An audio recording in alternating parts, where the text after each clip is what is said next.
कदम कदम बढ़ाते हम यीशु के गवाह होंगे। कदम कदम बढ़ाते हम यीशु के गवाह होंगे। अवश्य है तो जान भी देकर भारतवर्ष को जीते हम। अवश्य है तो जान भी देकर भारतवर्ष को जीते हम। कदम कदम बढ़ाते हम। आओ सब जवान तुम एक साथ मिलकर चले हम। आओ सब जवान तुम एक साथ मिलकर चले हम। यीशु के गवाह होकर भारतवर्ष को जीते हम। यीशु के गवाह होकर भारतवर्ष को जीते हम। कदम कदम बढ़ाते हम। कदम कदम बढ़ाते हम यीशु के गवाह होंगे। कदम कदम बढ़ाते हम यीशु के गवाह होंगे। अवश्य है तो जान भी देकर भारतवर्ष को जीते हम। अवश्य है तो जान भी देकर भारतवर्ष को जीते हम। कदम कदम बढ़ाते हम। यीशु की सलीब के द्वारा पाप से आजादी है। यीशु की सलीब के द्वारा पाप से आजादी है। आजादी की घोषणा करे पूरे भारतवर्ष में। आजादी की घोषणा करे पूरे भारतवर्ष में। कदम कदम बढ़ाते हम। कदम कदम बढ़ाते हम यीशु के गवाह होंगे। कदम कदम बढ़ाते हम यीशु के गवाह होंगे। अवश्य है तो जान भी देकर भारतवर्ष को जीते हम। अवश्य है तो जान भी देकर भारतवर्ष को जीते हम। कदम कदम बढ़ाते हम। जीवन को भी त्याग कर शाहिदों में शामिल हो। जीवन को भी त्याग कर शाहिदों में शामिल हो। भारतवर्ष के लोगों को शैतान से छुड़ाए हम। भारतवर्ष के लोगों को शैतान से छुड़ाए हम। कदम कदम बढ़ाते हम। कदम कदम बढ़ाते हम यीशु के गवाह होंगे। कदम कदम बढ़ाते हम यीशु के गवाह होंगे। अवश्य है तो जान भी देकर भारतवर्ष को जीते हम। अवश्य है तो जान भी देकर भारतवर्ष को जीते हम। कदम कदम बढ़ाते हम। पवित्र आत्मा की सामर्थ से आगे बढ़ते चले हम। पवित्र आत्मा की सामर्थ से आगे बढ़ते चले हम। शैतान को हरा कर हम यीशु को ऊंचा करें। शैतान को हरा कर हम यीशु को ऊंचा करें। कदम कदम बढ़ाते हम। कदम कदम बढ़ाते हम यीशु के गवाह होंगे। कदम कदम बढ़ाते हम यीशु के गवाह होंगे। अवश्य है तो जान भी देकर भारतवर्ष को जीते हम। अवश्य है तो जान भी देकर भारतवर्ष को जीते हम। कदम कदम बढ़ाते हम। पीड़ाओं के बीच में सफर जारी रखे हम। पीड़ाओं के बीच में सफर जारी रखे हम। मौत पे फतह पाए हुए यीशु के साथ चले हम। मौत पे फतह पाए हुए यीशु के साथ चले हम। कदम कदम बढ़ाते हम। कदम कदम बढ़ाते हम यीशु के गवाह होंगे। कदम कदम बढ़ाते हम यीशु के गवाह होंगे। अवश्य है तो जान भी देकर भारतवर्ष को जीते हम। अवश्य है तो जान भी देकर भारतवर्ष को जीते हम। कदम कदम बढ़ाते हम। यीशु ही प्रेम है जीवन का भी स्रोत है। यीशु ही प्रेम है जीवन का भी स्रोत है। उधर सिर्फ यीशु के नाम से ही मिलता है। उधर सिर्फ यीशु के नाम से ही मिलता है। कदम कदम बढ़ाते हम। कदम कदम बढ़ाते हम यीशु के गवाह होंगे। कदम कदम बढ़ाते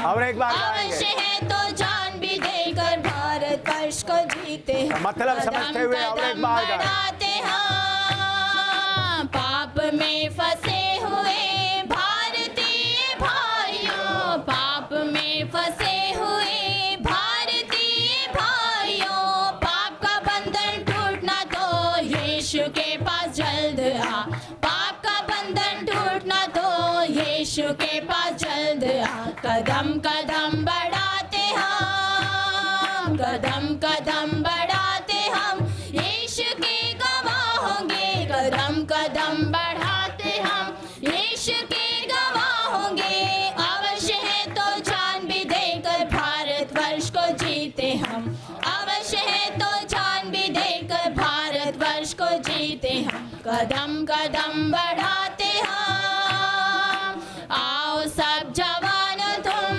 एक साथ मिलकर चले हम आओ सब जवान तुम एक साथ मिलकर चले हम यीशु के गवाह होकर भारत वर्ष को जीते हम यीशु के गवाह होकर भारत वर्ष को जीते हम कदम कदम बढ़ाते हम कदम कदम बढ़ाते हम यीशु के गवाह होंगे कदम कदम बढ़ाते हम यीशु के गवाह होंगे अवश्य है तो जान भी देकर भारत वर्ष को जीते हम अवश्य है तो जान भी देकर भारत वर्ष को जीते हम कदम कदम बढ़ाते हम यीशु की सलीब के द्वारा पाप से आजादी है यीशु की सलीब के द्वारा पाप से आजादी है आजादी की घोषणा करे पूरे भारत वर्ष में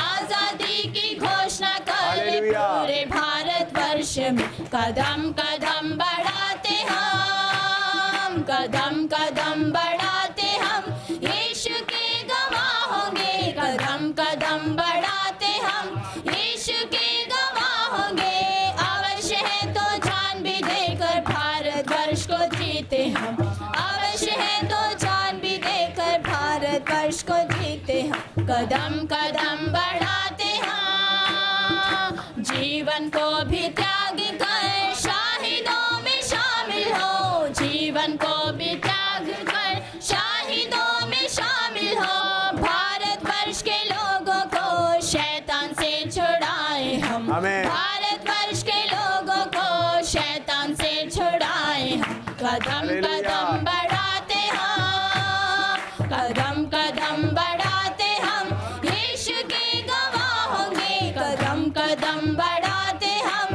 यीशु के गवाह होंगे अवश्य है तो जान भी देकर भारत वर्ष को जीते हम अवश्य है तो जान भी देकर भारत वर्ष को जीते हम कदम कदम बढ़ाते हम पवित्र आत्मा की सामर्थ से आगे बढ़ते चले हम पवित्र आत्मा की सामर्थ से आगे बढ़ते चले हम शैतान को हरा कर हम यीशु को ऊंचा करें शैतान को हरा कर हम यीशु को ऊंचा करें कदम कदम बढ़ाते हम कदम कदम बढ़ाते हम यीशु के गवाह होंगे कदम कदम बढ़ाते हम यीशु के गवाह होंगे अवश्य है तो जान भी देकर भारत वर्ष को जीते हम अवश्य है तो जान भी देकर भारत वर्ष को जीते हम कदम कदम बढ़ाते हम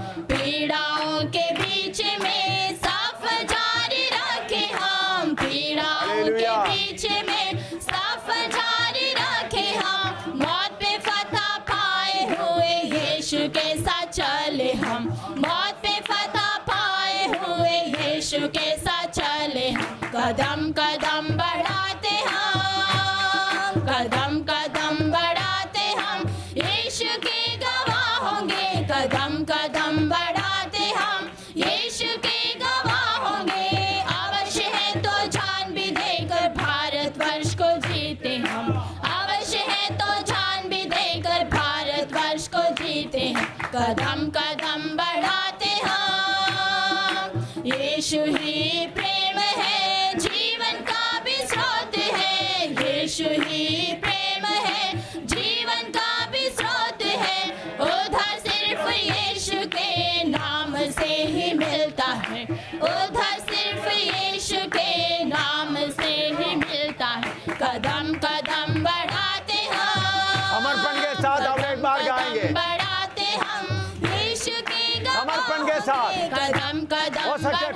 बैठो। हम यीशु के गवाह होंगे। घुटना में बैठो। अवश्य है तो जान भी देकर भारतवर्ष को जीते हम। अवश्य है तो जान भी देकर भारतवर्ष को जीते। घुटना में बैठ के समर्पण से गाएं। कदम बढ़ाते हम। बाइबल क्लास इसलिए है। पाप में फंसे हुए भारतीय भाइयों, पाप में फंसे हुए भारतीय भाइयों, पाप का बंधन टूटना तो यीशु के पास जल्द आ। पाप का बंधन टूटना तो यीशु के पास जल्द आ। कदम कदम बढ़ाते हम। समर्पण के साथ, समर्पण के साथ। कदम बढ़ाते हम, यीशु के गवाह होंगे। कदम कदम बढ़ाते हम, यीशु के गवाह होंगे। अवश्य है तो जान भी देकर भारतवर्ष को जीते हम। अवश्य है तो जान भी देकर भारतवर्ष को जीते हम। कदम कदम बढ़ाते हम। आओ सब जवान तुम एक साथ मिलकर चले हम। हालेलुया। आओ सब जवान तुम एक साथ मिलकर चले हम। यीशु के गवाह होकर भारतवर्ष को जीते हम।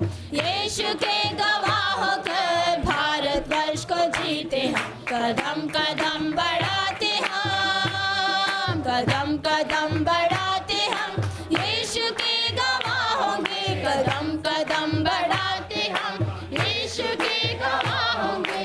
अवश्य है तो जान भी देकर भारतवर्ष को जीते हम। अवश्य है तो जान भी देकर भारतवर्ष को जीते हम। कदम कदम बढ़ाते हम। यीशु की सलीब के द्वारा पापों से आजादी है। यीशु की सलीब के द्वारा पापों से आजादी है। आजादी की घोषणा करे पूरे हालेलुया। भारतवर्ष में। आजादी की घोषणा करे पूरे भारतवर्ष में। कदम कदम बढ़ाते हम। कदम कदम बढ़ाते हम, यीशु के गवाह होंगे। कदम हालेलुया। कदम बढ़ाते हम, यीशु हालेलुया। के गवाह होंगे। अवश्य है तो हालेलुया। जान भी देकर भारतवर्ष को जीते हम। समर्पण के साथ। अवश्य है तो जान भी देकर भारतवर्ष को जीते हम। कदम कदम बढ़ाते हम। जीवन को भी त्याग कर शहीदों में शामिल हो। जीवन हालेलुया। को भी त्याग कर शहीदों में शामिल हो। भारतवर्ष के लोगों को शैतान से छुड़ाए हम। भारतवर्ष के लोगों को शैतान से छुड़ाए हम। कदम कदम बढ़ाते हम। हालेलुया। कदम बढ़ाते हम, यीशु के गवाह होंगे। कदम कदम बढ़ाते हम, यीशु के गवाह होंगे। अवश्य है तो जान भी देकर भारतवर्ष को जीते हम। अवश्य है तो जान भी देकर भारतवर्ष को जीते हम। कदम कदम बढ़ाते हम। पवित्र आत्मा की सामर्थ से आगे बढ़ते चले हम। पवित्र आत्मा की सामर्थ से आगे बढ़ते चले हम। शैतान को हरा कर हम यीशु को ऊंचा करें। शैतान को हरा कर हम यीशु को ऊंचा करें। कदम कदम बढ़ाते हम। कदम कदम बढ़ाते हम, यीशु के गवाह होंगे। कदम कदम बढ़ाते हम, यीशु के गवाह होंगे। अवश्य है तो जान भी देकर भारतवर्ष को जीते हम। अवश्य है तो जान भी देकर भारतवर्ष को जीते हम। कदम कदम बढ़ाते हम। पीड़ाओं के बीच में सफर जारी रखे हम। पीड़ाओं के बीच में सफर जारी रखे हम। मौत पे फतह पाए हुए यीशु के साथ चले हम। मौत पे फतह पाए हुए यीशु के साथ चले हम। कदम कदम बढ़ाते हम। कदम कदम बढ़ाते हम, यीशु के गवाह होंगे। कदम कदम बढ़ाते हम, यीशु के गवाह होंगे। अवश्य है तो जान भी देकर भारतवर्ष को जीते हम। अवश्य है तो जान भी देकर भारतवर्ष को जीते हम। कदम कदम बढ़ाते हम। यीशु ही प्रेम है।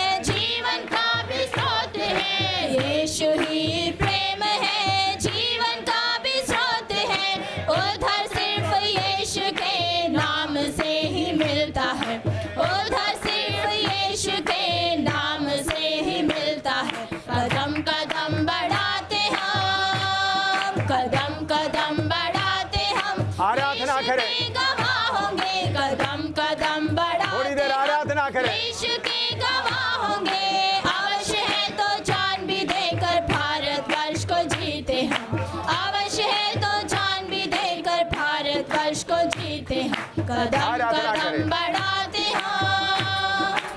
हालेलुया। आत्मा में गाएं।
आमीन।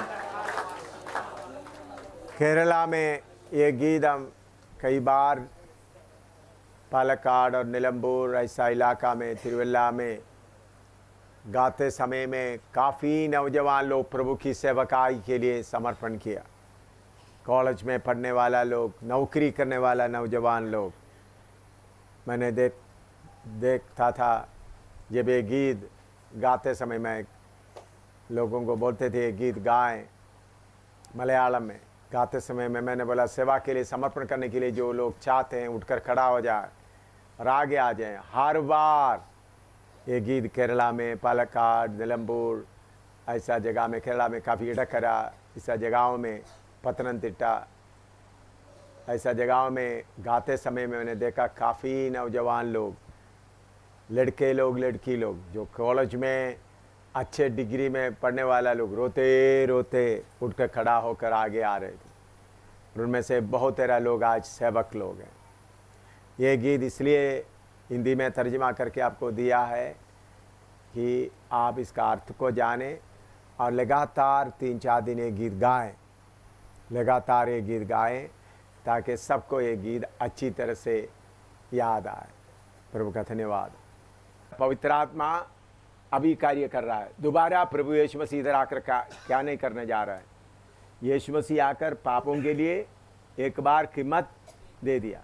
अभी दोबारा यीशु उस काम के लिए नहीं आएगा। पवित्र आत्मा ही कार्य करना है, पवित्र आत्मा के ऊपर ही कार्य। दोबारा यीशु मसीह आकर कुछ करने का नहीं है। एक बार उनको आना क्यों पड़ा? हमारे पापों के कारण। तो अभी काम किसके हाथ में है? पवित्र आत्मा के। तो अगर दुनिया के लोग और भी पवित्र आत्मा को नहीं मानते हैं या कोई तैयार नहीं हो तो दोबारा यीशु आकर उनको तैयार करने के लिए दोबारा नहीं आएगा। मैंने आप लेपालक आत्मा मैंने आपको बताया, स्पिरिट ऑफ अडॉप्शन। और एक बार आपको बताना चाहता हूँ, मैंने पहले आपको बताया एफेसी 2 अध्याय से हम पढ़कर बताया, हम पहले परमेश्वर से दूर थे, हमारे पास परमेश्वर नहीं था। पढ़िएगा एफेसी 2:1 से लेकर थोड़ा पढ़िएगा। एफेसी 2:1 से, हम पहले कौन थे?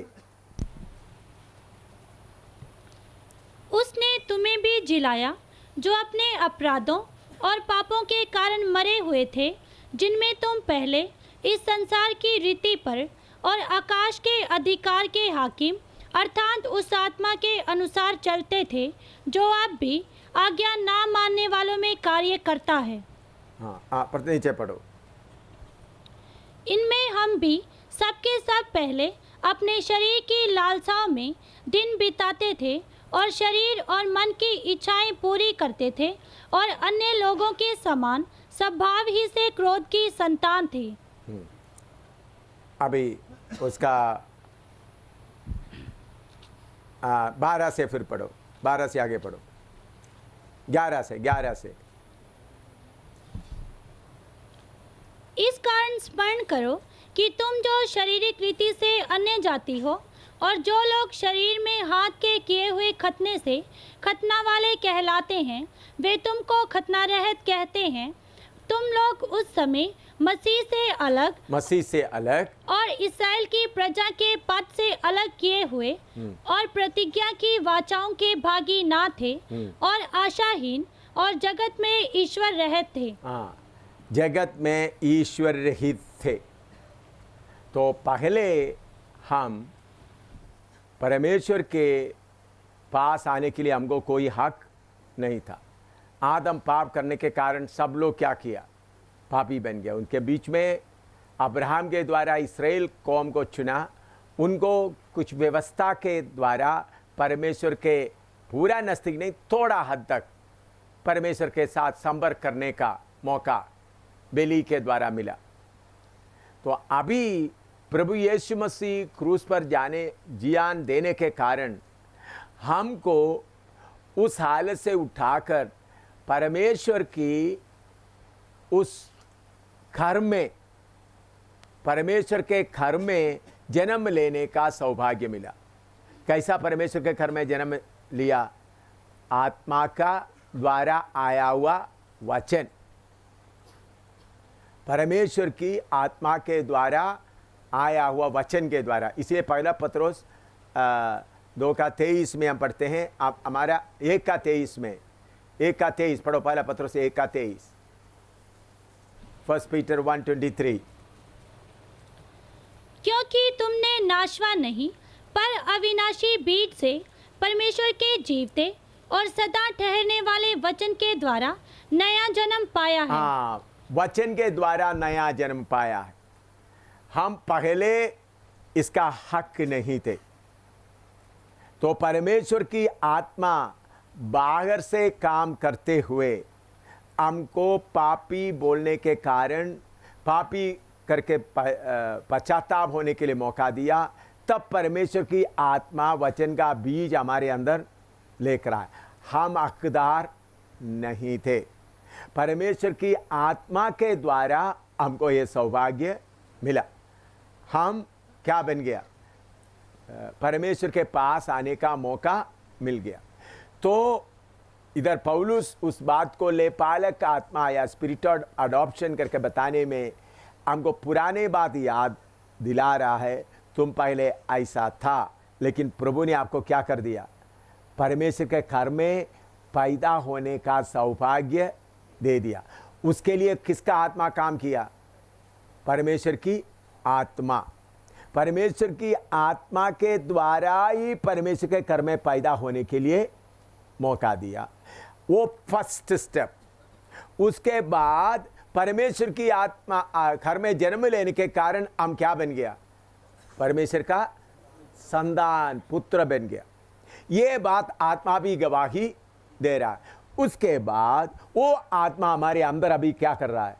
वास कर रहा है। जो परमेश्वर की आत्मा है हमारे अंदर वास करते हुए गवाही देता है, हम पुत्र है। पहले हम योग्य नहीं थे, तो परमेश्वर हमारे ऊपर दया करके पवित्र आत्मा आपके पास आकर तुम पापी है करके परमेश्वर का वचन के द्वारा बोलने के कारण आप अपना मन खोल दिया। तो वो हकदार नहीं था। जैसे एक बच्चे को अडॉप्ट करता है, गोद में लेता है, उसी मुताबिक शुरू किया, लेकिन शुरू करके उधर में काम नहीं किया, बल्कि हमको क्या बना दिया? पक्का पुत्र बनाया। दुनिया में ये काम नहीं हो सकता। दुनिया में किसी बच्चे को अडॉप्ट कर दिया तो वो उसी हालत में ही आगे बढ़ सकते हैं। तो हमको क्यों? आत्मिक काम है, शारीरिक तौर पर अलग है, आत्मिक तौर पर हमको नया जन्म लेकर, इसीलिए बोला जो नए सिरे से जन्म नहीं लेता परमेश्वर का राज्य में प्रवेश नहीं कर सकते। इसलिए पहले हम हकदार नहीं थे। प्रभु की कृपा से पवित्र आत्मा आकर, प्रभु के दास लोग आकर वचन बताते हम पापी है करके पवित्र आत्मा के द्वारा ही, पहले पवित्र आत्मा क्या काम करते? बाहर से आपसे बताते तुम पापी है। तो फिर आप दिल जब खोल देता है, परमेश्वर का वचन आपके अंदर आ जाता है। तो फर्स्ट स्टेप होकर फिर आपको क्या हो गया? आप जन्म लेने के बाद उनका आत्मा आकर आपके अंदर वास कर रहे हैं। तो हम अडॉप्टेड नहीं है बल्कि जन्म लिया हुआ है। अडॉप्टेड को तो इतना हकदार नहीं होता, तो इसलिए बोलते अब हमारा आत्मा भी गवाही देते हैं कि हम परमेश्वर का संतान है। संतान है तो वारिश भी। तो हम पहले हकदार नहीं थे, अभी क्या बन गया? हकदार। हकदार भी कैसा बन गया? दया से नहीं, जन्म लेने से बन गया। मामूली अडॉप्ट करने वालों को क्या मिलता है? बाप दया करके कोई जमीन दिया तो मिलेगा। अभी समझ लो कोई लड़के को अडॉप्ट कर दिया, उस घर में 2-3 और लड़के हैं, तो अडॉप्ट किया हुआ लड़के को बाकी लड़कों से पूछे चलो इनको सबको 10 कनाल है, इनको आधा कनाल जमीन दे देते हैं, तो लड़के लोग सब मिलकर के दया करेगा। तो हमको ऐसा नहीं है। यीशु को जितना हक है उतना हक हमको भी मिल गया। पहले हम बाहर थे, लेकिन आत्मा आकर हमको लेके आने कारण अडॉप्शन का पहला स्टेप हुआ। लेकिन वो पहला स्टेप के बाद हमको क्या किया? उनके घर में जन्म होने के लिए हमको पक्का कर दिया। ये दुनियावी तौर पर कभी हो नहीं सकता, आत्मिक तौर पर होने के कारण ये बात हो सका। दुनिया में एक आदमी को, एक लड़के को अडॉप्ट गोद में ले लिया, उनको पक्का संतान बनाने के लिए कागज कार्रवाई बनाने के अलावा उनको दोबारा अपना बाप का बीच से उनको जन्म लेने का मौका नहीं मिलता है। हमको आत्मिक मनुष्य को किधर में जन्म लेने का मौका मिला? हाँ, तो हमारा पुराना मनुष्य का रिश्ता किधर से है? दुनिया से, उधर से लेके आया। वो उतना पीरियड कैसा बोल सकते हैं? अडॉप्ट किया। परमेश्वर पुत्र समझकर हमारे ऊपर दया करता रहा। इसलिए बाद में आपने बपतिस्मा लेते समय यीशु को पहनकर वो पुराना हक भी क्या हो गया? खत्म हो गया। फिर उसके बाद ये शरीर बदलने के बाद हम पूरा क्या है? परमेश्वर का पुत्र के हालत में हमेशा रहेंगे। हमारा पितरी मनुष्य पूरा कौन है? पक्का पुत्र है। समझ गए आप लोगों को? अडॉप्शन का तरह ये अडॉप्शन और पक्का, बहुत तेरा प्रीचर्स को ये बात मालूम नहीं है। स्पिरिट ऑफ अडॉप्शन, हम अडॉप्टेड, हम लोग अडॉप्टेड नहीं हैं, हम लोग पूरा हकदार है, पक्का हकदार है। क्योंकि इसलिए हम परमेश्वर के घर में जन्म लिया है। हम परमेश्वर की दया से घर में नहीं आए। हम कहीं बाजार इधर से, जैसा कुछ लोग बाजार से बच्चे लोगों को लेके आते हैं, वैसा हम नहीं आए। हम परमेश्वर के घर में जन्म लिया है, हम हकदार है। तो इसलिए प्रभु ने और इसलिए हमको अब्बा पिता करके वही पुकार सकता है जो हकवाल, जिसको हक है, जो बाप से जन्म लिया। मैंने आज सुबह बताया, अब्बा आज सुबह या कल बताया, तो इस्राएल में कोई अब्बा करके बोलता है तो कोई नौकर बोलते उनको ख़त्म कर देता था, अब्बा पिता, क्योंकि हकदार बन जाता। उनके सारे उनका जायदाद के ऊपर उनको उनका अपना हिस्सा देना पड़ता था। इसलिए कोई नौकर या गुलाम अब्बा पिता करके नहीं बुला सकता था, सिर्फ वही जो अपना बाप से जन्म लिया। तो हमको अपना बाप से जन्म लिया हुआ वो पदवी प्रभु देने के कारण हम उनको अब्बा पिता करके पुकार सकता है। इसलिए स्पिरिट ऑफ अडॉप्शन या लेपालक का आत्मा दे दिया। तो इसलिए हमको हमारे अंदर, हम प्रभु के अडॉप्टेड चिल्ड्रन नहीं हैं, हमको गोद लिया हुआ बच्चे लोग नहीं हैं, बल्कि हम सचमुच में उस खानदान में जन्म लिया हुआ है। जन्म से हम परमेश्वर का घर में हैं। समझ आ गया? इसलिए हमको क्या है? हकदार। इसलिए स्वर्गदूत हमारे रखवाली के लिए चलते, रखवाली के लिए चलते।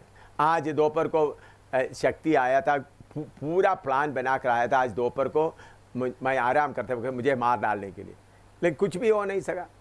मैंने बोला तुम क्यों नहीं बता? आकाश का शक्ति, आकाश का राजा अपना ग्रुप के साथ आया था। मैंने बोला था क्यों हो गया? तेरा स्वर्गदूत तुम्हारा रखवाली करता, हम क्या कर सकते हैं? उन लोग हमको बांध के रखा, तुम सोते समय हमको क्या किया? यही बोला, तुमको सोते समय में पूरा प्लान योजना बना, तुम सो रहे थे, स्वर्गदूत तुम्हारा, मैं थोड़ा ज़्यादा देर सो नहीं, थोड़ा सा ही 15-20 मिनट या आधा घंटा भी नहीं सोना, मुझे और भी काम होने के कारण थोड़ा सा ही सोने का, तो उस समय मुझे ख़त्म कर सकता था। लेकिन स्वर्गदूत रखवाली करने के कारण क्या नहीं करा? कर नहीं सका। तो क्यों? हम गोद लिया हुआ पुत्र नहीं है, हम असली यीशु के द्वारा, वचन के द्वारा जन्म लिया हुआ लोग। आपको मालूम है गब्रिएल को कितना दिन तक रोका रखा? 21 दिन तक रोक रखा। फिर प्रधान दूत मिखाएल आने के बाद उनको आगे जाए। तो दुष्ट शक्ति छोटा नहीं है। प्रभु का दास को उनको बोलते हैं शैतान ने मुझे रोका। ऐसा शैतान को रोक, शैतान कितने काम करते हैं। तो फिर भी प्रभु, तो इसलिए हम लड़ाई के मैदान में हैं। तो शैतान रोकने के लिए कोशिश किया, फिर भी उन्होंने बोला प्रार्थना करो ताकि मैं आपके पास आए, ताकि वो लड़ाई में वो लगे रहे। तो शैतान कोशिश करेगा, रोकने की कोशिश करेगा, लेकिन हम दोबारा ताकत पाकर। ये कोई तमाशा नहीं है। शैतान का आदत, शैतान को परमेश्वर ने बनाया तो उनका आदत ऐसा बना कर दिया, ऐसा काम करने से वो खुश होता है।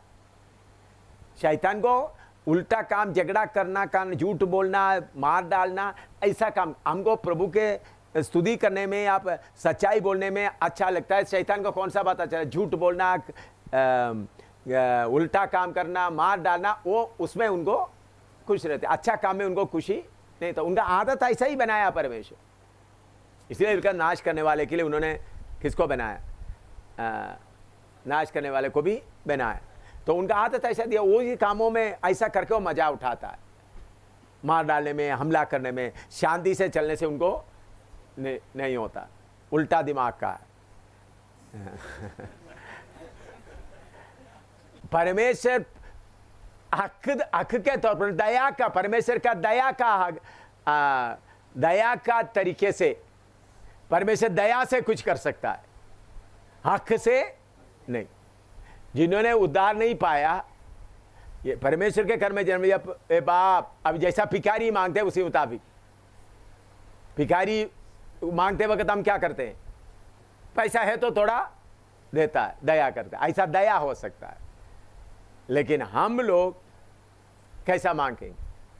हक से मांगेंगे नहीं, हम लेंगे। हमको मांगने का जरूरत नहीं, बाप से लेंगे। समझिए, परमेश्वर दया। देखो परमेश्वर दुष्टों को भी बारिश भेजता है, सबके ऊपर क्या करता है? सब कुछ दे देता है। तो परमेश्वर आप उनके ऊपर दया करेगा। जैसा भीख मांगने वाला आया, दया करके 5 रुपया ले लो भाई, या 10 रुपया ले लो भाई, ले जाओ बस, ठीक है। और आपने तो सर ये शैतान के बारे में बोला है कि सिन होता है अगेंस्ट गॉड्स विल। हाँ, शैतान तो परमेश्वर का मर्जी कर रहा है। हाँ तो वो ये बात, शैतान को परमेश्वर ने उसी तरह बनाया है। तो प्रभु का दास पूछ रहे उसको फिर क्यों वो परमेश्वर का मर्जी पूरा कर रहा है, तो उसको क्यों नरक में भेज रहा है? तो हम, ये सवाल मेरे पास भी है, मैं उधर जाकर पिता से पूछूंगा। बाइबल में उसका जवाब नहीं है। पिता, मैं जरूर, मैंने बहुत पहले से नोट करके रखा हुआ है। पिता हम सबको इधर में लेके आया, शैतान अभी नरक की आग में जल रहा है। उन्होंने हमको बर्बाद करने के लिए आपने बुलाया, उन्होंने अपना ड्यूटी पूरा किया। अभी क्यों आप उनको नरक में? इसके पीछे कुछ बात है तो बाप उस वक्त बताएगा। कोई उसके पीछे कुछ भेद होगा उनको ऐसा बनाने के कारण। क्योंकि परमेश्वर यिर्मयाह को बोलता है, कुमार के पास ले जाकर एक बर्तन बनाया, वो बिगड़ रहा था। तो उन्होंने बोला, उन्होंने कुमार क्या किया? अपना मर्जी के अनुसार का बर्तन बनाया। तो बोलते, इस्राएल क्या मुझे तुम्हारे ऊपर हक नहीं है कि तुमको ऐसा हम बनाए? तो मुझे मालूम नहीं, ये शैतान जैसा लूसीफर पहले कैसा था, लूसीफर का हालत बिगड़ गया। तो शैतान, तो लूसीफर का इतिहास हमको मिल रहा है। तो शैतान का पूरा इतिहास सिर्फ आरंभ से पाप करते आ रहा है, ऐसा ही बताया। तो हम देखते समय में प्रभु से जाकर पूछें, प्रभु क्यों इनको ऐसा बनाया? अगर आप हमको बनाने के लिए इनको ऐसा बना दिया, तो प्रभु उनको ये नरक आग के झील में आपने क्यों डाला है, हैं? तो शायद उनको प्रभु ने ऐसा बनाया हुआ आग का झील भी उनको अच्छा लगता हो, हैं? आग का झील भी जैसा मछली को पानी अच्छा लगता है, हमको जमीन अच्छा लगता है, ठीक है ना, हमको लेकर पानी में डाले, मछली को लेकर आते तो कैसा लगेगा? शायद वो भी, मैंने इस बात के ऊपर गौर से सोचा है, शायद शैतान को आग में मजा आता होगा। मैं ये पक्का नहीं बताता हूँ, आप लोग यही कह रहे शैतान को आग में मजा होता। मैंने इस बात को, आपने पूछा हुआ सवाल बहुत अच्छा सवाल है, सोचने वाला। शैतान परमेश्वर का मर्जी ही पूरा कर रहा है, हमको परख रहा है, हमारे ऊपर हमला कर रहा है, सब कुछ कर रहा है। तो बाद में तो शायद मैंने ऐसा सोचा, शायद उनको क्योंकि सुअर को कौन सा जगह अच्छा लगता है? कीचड़ी अच्छा लगता है, उनको बिस्तरा में ले जाकर रखे के उनका अच्छी तरह नहला कर सर्फ वगैरह डाल, सर्फ नहीं, अच्छी तरह से शैम्पू वगैरह लगा कर रख के उनको अच्छी तरह करके कंघी लगा कर उनका गर्दन में एक रिबन भी बांध करके उनको प्लेट में अच्छा मीट और चावल वगैरह ऐसा रख के दे दो, सुअर जी इधर ही खाओ, इधर में लेटे रहो, ठीक है ठीक है। तो दरवाज़ा खोल जाओ, देखे किधर जाएगा हैं? तो उनका कौन सा मज़ा आता है?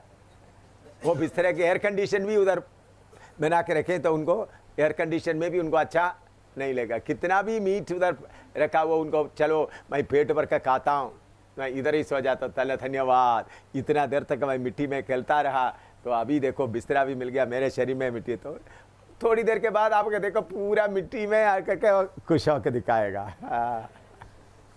पूरा गंदगी में लेटकर उनको ऐसा ट्राई करके देख लो, क्योंकि उनका आदत ही वो है, अच्छा बिस्तरे में एयर कंडीशन जगह में रहने से उनको नहीं होता। पहला सदी के लोगों का समर्पण क्या था, हमारा समर्पण में कितना फर्क है, उसी की ओर आप वचन के द्वारा हम आगे जा रहा है। और ठीक है, अभी नेक्स्ट पवित्र आत्मा का अलग अलग नाम के बारे में हम सीख रहा है। अभी पहला पत्रस 1:11, पहला पत्रस 1:11, 1 पीटर 1:11।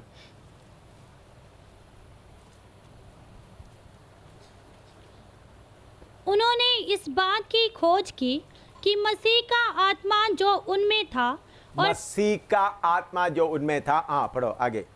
और पहले ही से मसीह के दुखों की और उसके बाद होने वाली महिमा की गवाही देता था। हाँ, वह कौन से हाँ, और बस, हाँ, इधर में लिखा हुआ है मसीह का आत्मा, स्पिरिट ऑफ क्राइस्ट, क्रिस्तुविन आत्मा, स्पिरिट ऑफ क्राइस्ट। 7 है ना, नंबर 7, होली स्पिरिट के बारे में सीखते हुए नंबर 7, स्पिरिट ऑफ क्राइस्ट।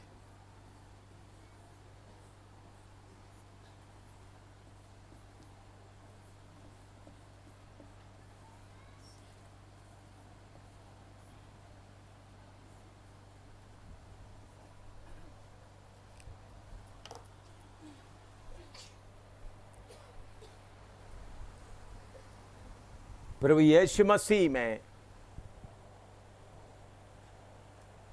जो आत्मा वास करता था, वही आत्मा हमको भी मिला है, स्पिरिट ऑफ क्राइस्ट, यीशु मसीह का आत्मा। उसका 10 से थोड़ा पढ़े, थोड़ा सा आपको और रोशनी मिले। 10 और 11 एक साथ मिले, पढ़े। इसी उद्धार के विषय में उन भविष्यद्वक्ताओं ने बहुत खोजबीन और जांच पड़ताल की, जिन्होंने उस अनुग्रह के विषय में जो तुम पर होने को था भविष्यवाणी की थी। उन्होंने इस बात की खोज की कि मसीह का आत्मा जो उनमें था और पहले ही से मसीह के दुखों की और उसके बाद होने वाली महिमा की गवाही देता था, वह कौन से और कैसे समय की ओर संकेत करता था। हाँ, इधर में उन्होंने लिखते हैं, पुराने यीशु मसीह आने के पहले या पवित्र आत्मा पेंतकोस्त में दिन में आने के पहले भविष्यद्वक्ता लोग यीशु मसीह के बारे में, उनका सेवकाई के बारे में, उनका कष्टों के बारे में, क्रूस पर उन्हें अपना प्राण देगा उसके बारे में बताया है। भजन संहिता में भी लिखा हुआ है, भजन संहिता 22 में लिखा है, यशायाह 53 में लिखा है। तो उनके अंदर कौन सा आत्मा था? यीशु की आत्मा। इसलिए भजन संहिता में आप उसको समझने के लिए थोड़ा सा आपको 22वां भजन संहिता में आए, थोड़ा आपको पूरा उसमें ज़्यादा समय खर्च करने के लिए नहीं, थोड़ा सा आपका बुद्धि खोलने के लिए थोड़ा सा मैं आपको बताना चाहता हूँ।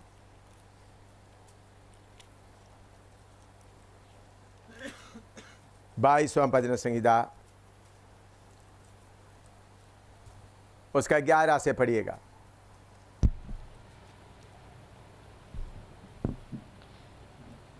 मुझसे दूर ना Psalm 22 verse 11 onwards। हाँ हाँ, मुझसे दूर ना हो, क्योंकि संकट निकट है और कोई सहायक नहीं। हाँ नीचे पढ़ो। बहुत से साड़ों ने मुझे घेर लिया है, बाशान के बलवंत साड़ मेरे चारों ओर मुझे घेरे हुए हैं। नीचे पढ़ते जाओ। वे फाड़ने और गरजने वाले सिंह के समान मुझ पर अपना मुंह पसारे हुए हैं। मैं जल के समान बह गया और मेरी सब हड्डियों के जोड़ उखड़ गए। मेरा हृदय मोम हो गया, वह मेरी देह के भीतर पिघल गया। मेरा बल टूट गया, मैं ठीकरा हो गया और मेरी जीभ मेरे तालू से चिपक गई। और तो मुझे मारकर मिट्टी में मिला देता है, क्योंकि कुत्तों ने मुझे घेर लिया है। कुकर्मियों की मंडली मेरे चारों ओर मुझे घेरे हुए है। वे मेरे हाथ और मेरे पैर छेदते हैं। मैं अपनी सब हड्डियां गिन सकता हूँ। वे मुझे देखते और निहारते हैं। वे मेरे वस्त्र आपस में बांटते हैं और मेरे पहरावे पर चिट्ठी डालते हैं। हाँ देखिए, ये भजन संहिता दाऊद ने लिखा है। दाऊद का हाथ छेदा नहीं, उनका पाँव छेदा नहीं, दाऊद का कपड़ा के ऊपर कोई चिट्ठी नहीं डाला। तो दाऊद इसको कैसा लिखा है? यीशु के आत्मा उसके अंदर उस समय में वास किया। यीशु की आत्मा उस समय किसके अंदर वास किया? दाऊद के अंदर वास किया। वही बात पत्रोस लेकर बता रहा। अभी समझ में आया? यीशु की आत्मा, तो भविष्यद्वक्ताओं के अंदर यीशु की आत्मा आकर ऐसा होगा होगा होगा, लेकिन उन भविष्यद्वक्ताओं को ये हालत हुआ नहीं है। ये हालत किस में हुआ है? यीशु में हुआ है। तो उनके अंदर किसका आत्मा वास किया? यीशु की आत्मा। उसी मुताबिक अभी भी हमारे अंदर कौन सा आत्मा वास कर रहा है? यीशु की आत्मा। कुछ समझ में आ रहा है आपको? लिखो।